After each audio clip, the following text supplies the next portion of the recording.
আপনাদের কথা দিচ্ছি, এটাই মূলত ক্লান্তিকর অংশ। ঠিক আছে, কথা দিচ্ছি। আগে দেখি এর অর্থটা কি। আরবি ভাষায় হিকমা শব্দের অর্থ কি?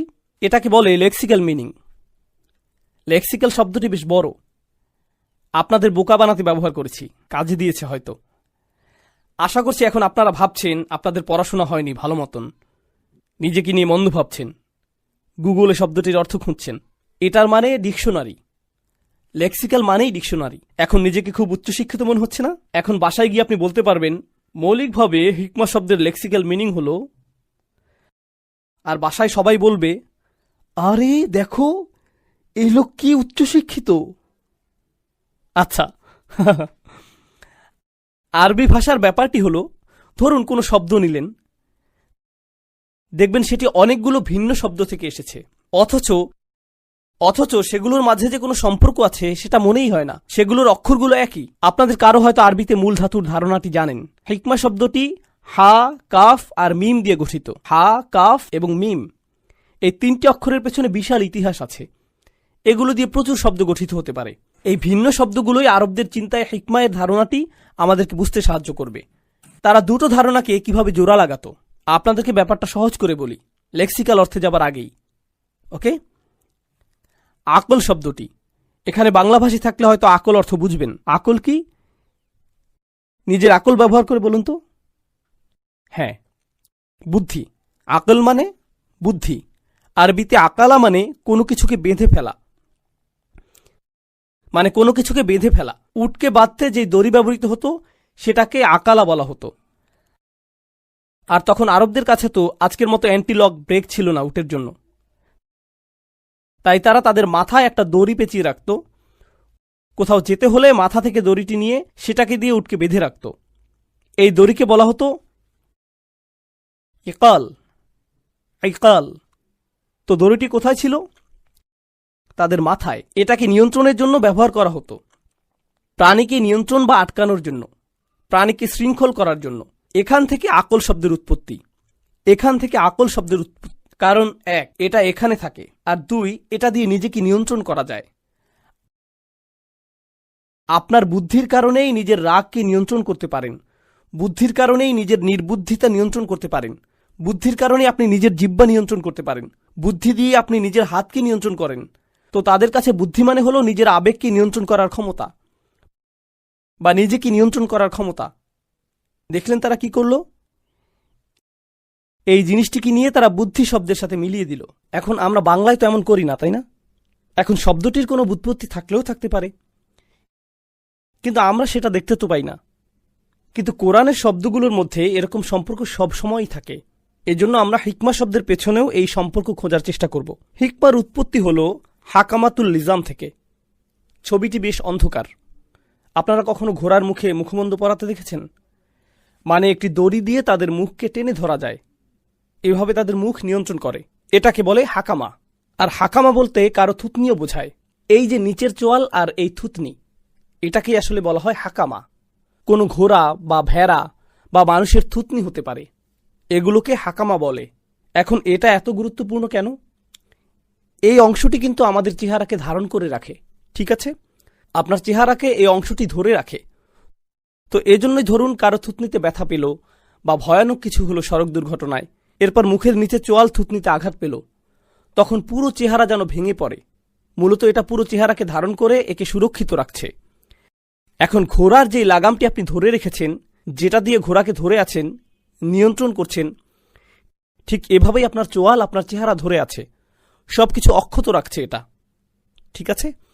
চেহারার সূক্ষ্ম পেশিগুলোকে ভেঙে পড়তে দিচ্ছে না। এখান থেকে হাকামায়ের ধারণার উৎপত্তি। المنع من التفكك والتسيب سواء كانت مادية أو معنوية أو كلاما। দেখুন, এখানে আরবি লিখেছি আমি আপনাদেরকে লজ্জা দিতে, যে আমি আরবি পারি এটা বোঝাতে দিয়েছি এখানে। আসলে না, আমি নিজের জন্যই দিয়েছি। অনুবাদ দিতে খুবই অলস লাগছিল, তাই দিইনি। এখানেই অনুবাদ করে বলছি। এর অর্থ কি আপনাদেরকে জানাচ্ছি। হাকাম মানে ধরুন যখন আপনি কোনো কিছুকে ভেঙে পড়া হতে বাঁচিয়ে রাখেন, যখন আপনি কোনো কিছুকে ভেঙে পড়তে দেন না, ঠিক আছে? সেটা শারীরিকভাবে ভেঙে পড়তে পারে, আবার মানসিকভাবেও ভেঙে পড়তে পারে। মানে আপনি এমনভাবে কথা বলছেন যে আপনার যুক্তি ভেঙে পড়ছে না, তখন মূলত আপনি যুক্তিতে হিকমা ব্যবহার করছেন। আপনার রচনায় যখন সবগুলো যুক্তি একে অপরের সাথে সুন্দরভাবে সম্পর্কযুক্ত থাকে, আপনার থিসিস যদি শক্তপোক্ত হয়, আপনার কথায় যখন হাকামা বা হিকমা থাকে, যেমন কোনো আইনজীবী ধরুন মামলা জেতার চেষ্টা করছে, শক্তপোক্ত করে সাজিয়েছে মামলা, ভেঙে পড়ছে না, এসবই হলো হাকামের উদাহরণ। কখনো কখনো আপনাদের ক্লাস প্রেজেন্টেশন থাকে। অনেক ইউনিভার্সিটির শিক্ষার্থী আছে এখানে, জীবনে তাদের আর কোনো উদ্দেশ্যই নেই রেজাল্ট ছাড়া। তো যখন আপনাদের ক্লাস প্রেজেন্টেশন থাকে, ধরুন আপনি প্রেজেন্টেশনের মধ্যেই সব ভুলে গেলেন, সাথে আপনার ল্যাপটপও নষ্ট হয়ে গেল, হয় না এমন? অনেকের আবার স্মৃতিও দুর্বল। আমার তো ওই দিন মনে পড়ছে আর অসমোসিস হলো যাতে মসিস আছে। And এর মানে হলো সব ভেঙে পড়ছে। আজ আমি আপনাদের সাথে এই অসাধারণ মাসের কিছু ইতিহাস শেয়ার করতে চাই, যে মাসটি আমরা প্রত্যেকে পাবো বলে আশা করছি। আমি প্রথমে আল্লাহর কাছে এই দোয়া করে শুরু করছি যে আল্লাহ যেন আমাদেরকে এই আসন্ন মাস থেকে সর্বোচ্চ উপকার গ্রহণের তৌফিক দান করেন। তিনি যেন এই মাসটিকে আমাদের সারা বছরের হেদায়েতের ও ক্ষমা পাওয়ার উৎসে পরিণত করেন, আর এর মাধ্যমে আমাদের অন্তর যেন আল্লাহর প্রতি আরও কোমল হয়ে ওঠে এবং আমরা যেন একে অপরের প্রতি আরও সহনশীল হয়ে উঠতে পারি। কুরআন মাজিদের একমাত্র সূরা যেখানে রমজান সম্পর্কে আলোকপাত করা হয়েছে, সূরাতুল বাকারা। সেই সূরার কিছু অংশ আজ আমি আপনাদের সাথে আলোচনা করতে চাই। রমজানের আয়াতটি সূরা বাকারার যে অংশে উল্লেখ করা হয়েছে তা আসলে বেশ আগে থেকে চলে আসা একটি বক্তব্যের বর্ধিতাংশ। এই বক্তব্যটি আসলে আদম আলাইহিসসালামের আলোচনা দিয়ে শুরু হয়েছে। আল্লাহর এই অসাধারণ সৃষ্টি আদম আলাইহিসসালাম, আল্লাহ এমনকি ফেরেশতাদেরও বলেছিলেন তার এই বিস্ময়কর সৃষ্টিকে সেজদা করার জন্য। এই অসাধারণ সৃষ্টিকে জান্নাতে বসবাসের সুযোগ দেওয়া হয়েছিল। সবকিছুর শেষে আমরা যেখানে ফেরত যেতে চাই, এই বিষয়টা উপলব্ধি করা গুরুত্বপূর্ণ, কারণ আল্লাহ বলছেন ওয়ারিসুন উলাইকা হুমুল ওয়ারিসুন আল্লাযীনা ইয়ারিসুন আল ফিরদাউস হুম ফিহা খালিদুন। তারা শীতল ছায়াময় উদ্যানের উত্তরাধিকার লাভ করবে এবং তাতে তারা চিরকাল থাকবে। উত্তরাধিকার মানে আপনার পূর্বপুরুষরা এটার মালিক ছিল, এটাই অর্থ। সেই জান্নাতের বাসস্থান আমাদের পিতা আদম আলাইহিসসালামকে দেয়া হয়েছিল, আর সেখান থেকেই মানবজাতির যাত্রা শুরু। তাই আমরা যখন জান্নাতে ফেরত যাব, আমরা আসলে সেটা উত্তরাধিকার সূত্রে লাভ করব, যা ইতিমধ্যে আমাদেরকে দেওয়ার কথা ছিল।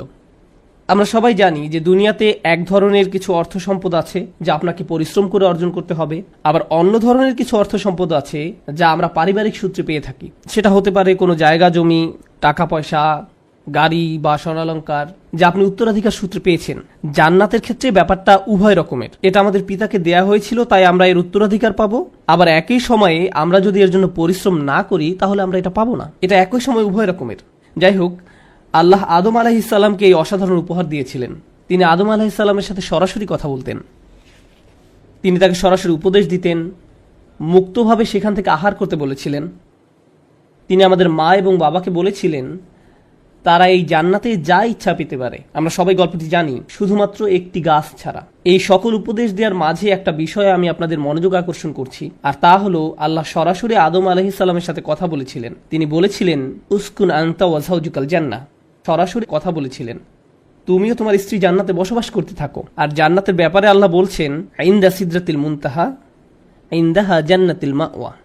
জান্নাতের অবস্থান অনেক উপরে, আর এই পৃথিবীকে আরবিতে বলা হয় দুনিয়া। দুনিয়া শব্দটি আদনা শব্দের স্ত্রীবাচক রূপ, যার অর্থ হচ্ছে নিচ, অর্থাৎ এই দুনিয়ার জীবন হলো সবচেয়ে নিম্নমানের জীবন। এখান থেকে আপনি শুধু উপরে যেতে পারবেন, আর উপর হলো জান্নাতের অবস্থান। জান্নাতের অবস্থান অনেক উচ্চতে।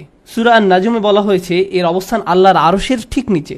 আমি যা বলতে চাচ্ছি, আদম আলাইহিসসালাম যে শুধু সরাসরি আল্লাহর সাথে কথা বলতেন তা নয়, তিনি আল্লাহর খুব নিকটেও ছিলেন। জান্নাতের নিয়ামত শুধু গাছপালা আর খাবার দাবারের মাঝে সীমাবদ্ধ নয়, বরং জান্নাতের এক অপার বিস্ময়কর নিয়ামত হলো আল্লাহ সুবহানাহু ওয়া তাআলার সংস্পর্শ। এটি জান্নাতের সবচেয়ে অসাধারণ নিয়ামত। তারপরেও আদম আলাইহিসসালাম এক ভয়ঙ্কর ভুল করে ফেললেন।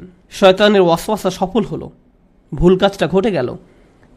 অনেক মানুষ এখানে ভুল করে, তারা মনে করে যে এই কারণেই আদম আলাইহিসসালামকে শাস্তি হিসাবে দুনিয়াতে দেওয়া হয়েছিল। আর শাস্তিটা ছিল জান্নাত থেকে তাকে দুনিয়ায় পাঠিয়ে দেয়া। এভাবেই দুনিয়ার মানব জাতির বসবাস শুরু, আদম আলাইহিসসালামকে শাস্তি স্বরূপ এখানে পাঠানোর ফল। আপনি যদি গভীর মনোযোগ দিয়ে কোরআনের এই বিষয়টি অধ্যয়ন করেন, তাহলে উপলব্ধি করবেন যে না, আদম আলাইহিসসালামকে আসলে এখানে শাস্তি স্বরূপ পাঠানো হয়নি। এটা খ্রিস্টানদের দৃষ্টিভঙ্গি। খ্রিস্টানরা মনে করে যে এই পৃথিবীর জীবন একটি অভিশপ্ত জীবন, এখানে মানুষ তার আদি পাপের প্রায়শ্চিত্ত করছে। কিন্তু আমাদের দৃষ্টিভঙ্গি এটা নয়। আমাদের মত হলো প্রতিটি মানুষ ফিতরাতের উপর জন্মগ্রহণ করে। প্রকৃতপক্ষে আদম আলাইহিসসালামের ঘটনার পরিপ্রেক্ষিতে আল্লাহ এই দুনিয়ার জীবন সম্পর্কে বলেন, ওয়াজআলনা লাকুম ফিহা মাআইশ ওয়াজআলনা লাকুম ফিহা মাআইশ ক্বালিলাম মা তাশকুরুন। আমি তোমাদের জন্য অতি জীবিকা নির্বাহের উপকরণসমূহ সৃষ্টি করেছি, তোমরা খুব কমই রয়েছে কৃতজ্ঞতা প্রকাশ করো।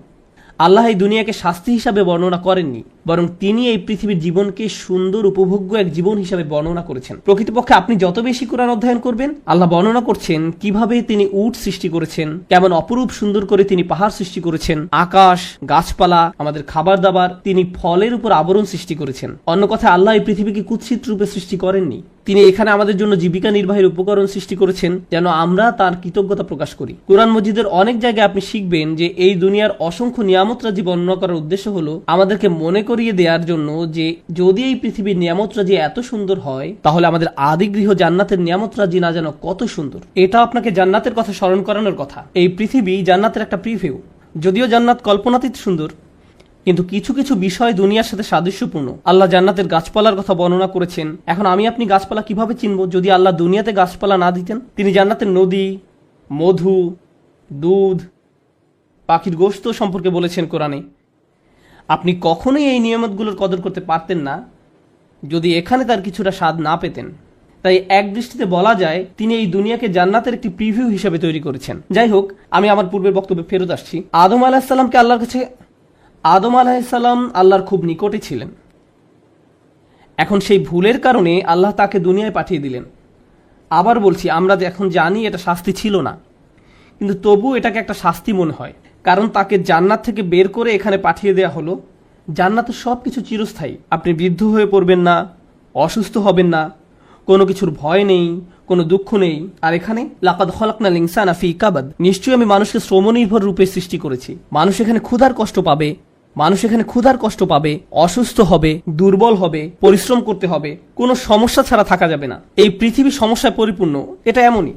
এই পৃথিবী সুন্দর হলেও আমাদের প্রত্যেকেরই জীবনে কোনো না কোনো সমস্যা রয়েছে। একটু কল্পনা করুন, আদম আলাইহিসসালামের কেমন খারাপ লাগতো যখন তিনি ভাবতেন যে তিনি আল্লাহর কত নিকটে ছিলেন, আর এখন তিনি আল্লাহ সুবহানাহু ওয়া তাআলা থেকে কত দূরে রয়েছেন।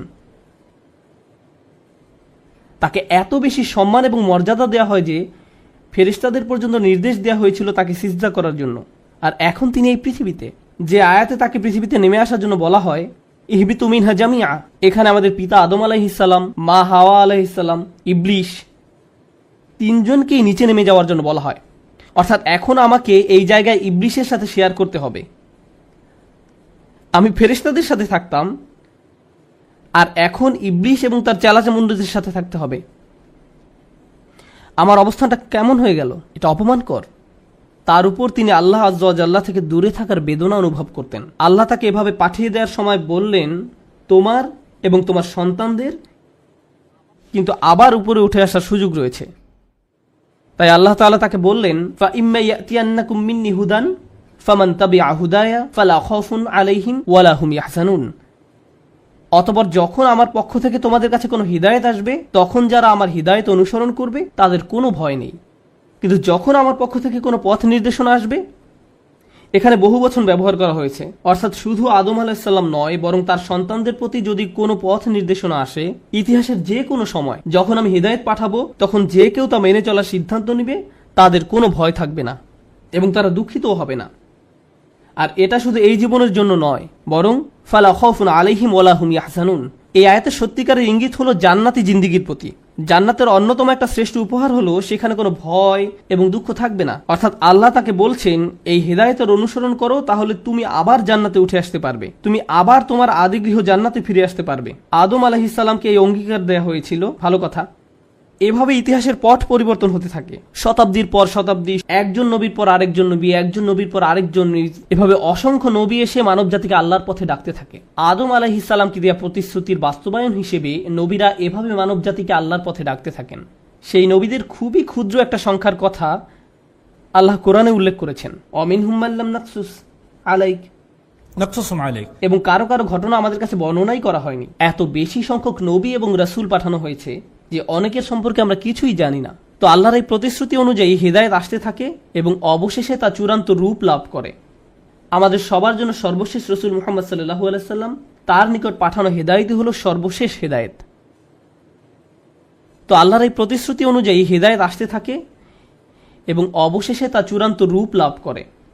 আর সে হিদায়াত হলো কোরআন।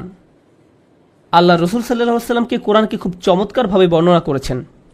তিনি বলেন, هو حبل الله المتين من السماء إلى الأرض কুরআন হলো আকাশ থেকে দুনিয়ায় আল্লাহর সম্প্রসারিত একটি রশি। কুরআন হলো আকাশ থেকে দুনিয়ায় আল্লাহর সম্প্রসারিত একটি রশি। কুরআনও এভাবে এসেছে, ওয়াতাসিমু বিহাবলিল্লাহি জামিআ ওয়ালা তাফাররাকু, আর তোমরা আল্লাহর রজ্জুকে সুদৃঢ়ভাবে ধারণ করো, পরস্পর বিচ্ছিন্ন হয়ো না। আর অনেক সাহাবীর মতে এখানে আল্লাহর রজ্জু হলো আল কোরআন। আগে আমি আপনাদের বলেছিলাম, অর্থাৎ কোরআনকে শক্ত করে আঁকড়ে ধরো। এখন আমরা শিখছি যে আমাদের জন্য রশি ফেলা হয়েছে, আর এটা এমন রশি লাংফিসাম আলাহা, যা ভেঙে যাওয়ার নয়, কোন শিকলের সংযোগ ভাঙার মতো নয়। এটা সুদৃঢ়, ভঙ্গুর নয়। আর এটা এরকম সম্প্রসারিত অবস্থায় থাকবে যতক্ষণ না মানবজাতির সমাপ্তি ঘটে। প্রজন্মের পর প্রজন্ম, প্রজন্মের পর প্রজন্ম আসবে যাবে, কিন্তু আল্লাহর এই সর্বশেষ রশি সব সময় থাকবে। আগেকার নবীদের শিক্ষা, যেমন মুসা আলাইহিসসালাম, সালেহ আলাইহিসসালাম, শুআইব আলাইহিসসালাম, নূহ আলাইহিসসালামের প্রতি যে হেদায়েতগুলো পাঠানো হয়েছিল, একসময় মানুষ তা ভুলে যায়, সেগুলো হারিয়ে গেছে, অথবা মানুষ তা পরিবর্তন করে ফেলেছে। তাদের পক্ষে আর সত্যকে খুঁজে পাওয়া সম্ভব নয়। কিন্তু সর্বশেষ যে হিদায়াত পাঠানো হয়েছে তা চিরকাল থাকবে। আর এর অনুসরণের মাধ্যমে মানুষ আবার জান্নাতে আল্লাহর কাছে ফেরত যেতে পারবে। আর তা হলো আল্লাহর বাণী আল কোরআন। আর সেই কোরআন, অর্থাৎ আদম আলাইহিসসালামকে দেয়া প্রতিশ্রুতি, যেটা সূরা বাকারা শুরুতে দেয়া হয়েছিল, সেই প্রতিশ্রুতির চূড়ান্ত রূপ লাভ করে যখন আল্লাহ ঘোষণা দেন, শাহরু রমাদান আল্লাযী উনজিলা ফীহিল কুরআন, রমজান মাসই হলো সে মাস যাতে নাজিল করা হয়েছে কোরআন। এই কোরআন হলো আমাদের সবার জন্য, গোটা মানব জাতির জন্য আল্লাহর পক্ষ থেকে চূড়ান্ত উপহার, যা মেনে চলার মাধ্যমে মানুষ আবার তার আদি নিবাস জান্নাতে ফেরত যেতে পারবে। কারণ তা আমাদের পিতা আদম আলাইহিসসালামকে উপহার দেয়া হয়েছিল, যেন আমরা আল্লাহর নিকটবর্তী হতে পারি। এই আসন্ন রমজান মাসে আমরা আসলে কি উদযাপন করতে যাচ্ছি তার একটি ভূমিকা আপনাদের নিকট উপস্থাপন করলাম। আমরা আল্লাহর প্রতিশ্রুতির বাস্তবায়ন উদযাপন করতে যাচ্ছি। আবার বুঝতে চেষ্টা করুন, একটি প্রত্যাশার প্রতিশ্রুতির বাস্তবায়ন উদযাপন করতে যাচ্ছি। আবার বুঝতে চেষ্টা করুন, আপনারা অনেকেই হয়তো মনে করেন যে আপনি একসময় আল্লাহর অনেক কাছাকাছি ছিলেন, আমি অনেক ভালো মানুষ ছিলাম, বা আমার হৃদয় এখনকার চেয়ে আগে আরও পরিষ্কার ছিল। কোনো কারণে হয়তো আপনি সেই পথ হারিয়ে ফেলেছেন, আরও অনেক দূরে চলে গিয়েছেন। এখন আপনার মনে হচ্ছে যে আপনি আল্লাহর কাছ থেকে এতই দূরে চলে গিয়েছেন যে আপনার আর কোনো আশা নেই। শয়তানের ধোকায় পড়ে আপনি একদম হারিয়ে গেছেন। আর আমি আপনাকে এটা বলতে পারি, আপনি বা আমি আল্লাহর কাছ থেকে নিজেদের যতই দূরে মনে করি না কেন, আল্লাহ প্রথম যেই মানুষটিকে জান্নাত থেকে দুনিয়ায় পাঠিয়ে দিলেন, সেই দূরত্বের সাথে আমাদের এই দূরত্বের কোনোই তুলনা চলে না। সেটা খুবই বড় ডিমোশন ছিল। এমন একজন যিনি আল্লাহর এত নিকটে ছিলেন যে আল্লাহ সরাসরি তাঁর সাথে কথা বলতেন। তারপর আল্লাহ তাকে বললেন, তোমার সাথে আর সরাসরি কথা বলবো না, এখন থেকে তোমার সাথে ওহী পাঠানোর মাধ্যমে কথা বলবো। এত বড় ডিমোশন সত্ত্বেও তার আশা ছিল যে আল্লাহর পাঠানো ওহীর মাধ্যমে আমি আবার আল্লাহর কাছাকাছি যেতে পারবো। কোরআন আপনাকে জাহান্নামে পাঠাতে আসেনি। কোরআন তো বলছে না যে আপনার কোনো আশা নেই। কোরআন আল্লাহর প্রতিজ্ঞা যে আমরা যতই ভুল করি বা আল্লাহর কাছ থেকে দূরে চলে যাই না কেন, আমরা আমাদের আদি পিতা আদম আলাইহিসসালামের মতো হব এবং তওবা করে ফিরে আসব। আমরা আমাদের আদি পিতা আদম আলাইহিসসালামের মতো হব, আমরা কখনোই ইবলিসের মতো হব না। ইবলিস আর আরবিতে আবলাসা ক্রিয়ার একটা অর্থ হলো আশা ছেড়ে দেয়া। আমরা নিজেদের মাঝে আশা ধরে রাখব, আমরা নিরাশ হব না। আর যখন আপনি নিজেকে বলতে থাকেন যে আপনার জীবনের কোনো অর্থ নেই, আপনি খারাপ মানুষ, আমার কী বার করার আছে, আপনি যখন এমনটা বলা শুরু করেন, তখন আপনি আসলে ইবলিসের সুন্নত বা পথ অনুসরণ করেন। সে নিজেকে শয়তান হিসেবেই মেনে নিয়েছে, কিন্তু মানুষদের সুযোগ দেয়া হয়েছে। আমরা ভুল করবই। কুল্লু বানি আদম খাত্তাউন, আদম সন্তানরা প্রতিনিয়ত ভুল করে। খাত্তাউন শব্দটি খতিউন থেকে আসলে আলাদা। রাসূল সাল্লাল্লাহু আলাইহি ওয়াসাল্লাম বলছেন যে আমরা ভুল করতে থাকব, কেবল একবার না, ভুল করাতে যেন আমরা আসক্ত। খাত্তাউন শব্দটি খতিউন থেকে আসলে আলাদা।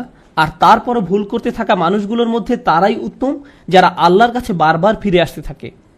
এই মাসে আমরা আল্লাহর নিকট প্রত্যাবর্তন করার সুযোগ উদযাপন করব, কারণ এই মাসে আল্লাহ তার দড়ি দুনিয়াতে ফেলেছিলেন, কোরআন নাজিল করেছিলেন, যা সব সময় আমাদেরকে তার সাথে সম্পর্ক যুক্ত রাখে। যখন আপনি কাউকে খুব মিস করেন, আপনি তাকে কল দিতে চান, তার কণ্ঠ শুনতে চান। মৃত কাউকে আপনি যখন মিস করেন তখন হয়তো তার কোনো ভিডিও ছেড়ে দেন, হয়তো আপনার মারা যাওয়া বাচ্চার হাসি দেখার বা আপনার বাবা মায়ের কথোপকথনের কোনো ভিডিও দেখেন। মানুষের যখন প্রিয় কারো স্মৃতি মনে পড়ে সে তার সাথে কথা বলার জন্য উদ্গ্রীব হয়ে পড়ে। আল্লাহর কাছ থেকে আমরা যদি দূরে চলে যাই তখনই আমাদের তার সাথে কথা বলা আরও বেশি প্রয়োজন। আমরা তার কথা শুনতে চাই, আর সেটি হলো আল্লাহ আমাদের দিয়েছেন। এই রমজান মাস জীবনের এক মহা সুযোগ। এই মাসটি এতই সুন্দর যে যেই ইবলিসের কারণে আদম আলাইহিস সালাম ভুল করেছিলেন, এই মাসে আল্লাহ তাকেও শিকল দিয়ে আটকে রাখেন, শয়তানকে সরিয়ে রাখেন, যেন আমরা বিভ্রান্ত না হই। এখন আল্লাহর কালাম এবং আমাদের মাঝে আর কোনো বাধা নেই, কালাম এবং আমাদের মাঝে আর কোনো বাধা নেই, ফলে আমরা সহজেই কোরআনের সাথে যুক্ত হতে পারবো। সুবহানাল্লাহ। আজকের খুতবার শেষে এসে আমি এই মাসের অন্যতম একটা শ্রেষ্ঠ উপহার নিয়ে কথা বলতে চাই। রমজানের আয়াতের অনেকগুলো উপহারের কথা উল্লেখ করা হয়েছে, আমি শুধু একটি উপহার নিয়ে কথা বলতে চাই। আশা করি আমি আপনি এই সুযোগ পরিপূর্ণভাবে কাজে লাগাতে পারবো। আল্লাহ আযজা ওয়া জাল্লা বলেন, ও ইযা সাআলাকা ইবাদি আন্নী ফাইন্নী করিব। আমার বান্দারা যখন আপনার কাছে আমার সম্পর্কে জিজ্ঞেস করে, বস্তুত আমি রয়েছি তাদের নিকটেই। আল্লাহ এখানে বলেননি যদি আমার বান্দারা জিজ্ঞেস করে, তিনি বলছেন যখন আমার বান্দারা জিজ্ঞেস করে, কারণ তিনি আশা করেন যে এটা অবশ্যই ঘটবে। আপনি হয়তো আপনার সম্পর্কে আশাবাদী নাও হতে পারেন, কিন্তু আল্লাহ আপনাকে নিয়ে আশা করেন। তিনি রাসূল সাল্লাল্লাহু আলাইহি সাল্লামকে বলেন, যখন তারা আপনাকে আমার সম্পর্কে জিজ্ঞেস করে, সাধারণভাবে আয়াতটি তো এমন হওয়ার কথা ছিল যে যখন তারা আপনাকে আমার সম্পর্কে জিজ্ঞেস করে আপনি তাদেরকে বলে দিন আমি নিকটে। এটা বলার পর তিনি তার রসুলের সাথে কথা বলা বন্ধ করে আমার আপনার সাথে সরাসরি কথা বলা শুরু করলেন এবং বলেন, নিশ্চিতভাবেই আমি সন্নিকটে। আয়াতের মাঝখানে এসে বক্তব্যটি আর আল্লাহ এবং রসুল সাল্লাল্লাহু আলাইহি সাল্লামের সাথে না হয়ে আল্লাহ এবং আমার আপনার সাথে সরাসরি হয়ে গেল। বহুদিন যাবৎ হয়তো আপনি আল্লাহর সাথে কথা বলেন না। আপনি যদি অনেকদিন কারোর সাথে কথা না বলেন, আপনার মনে হতে পারে সেও হয়তো আপনার সাথে কথা বলতে চায় না। আপনি অন্য একজনের মাধ্যমে তার সাথে কথা বলতে চান, আপনি তার সাথে সরাসরি কোনো যোগাযোগ করতে চান না।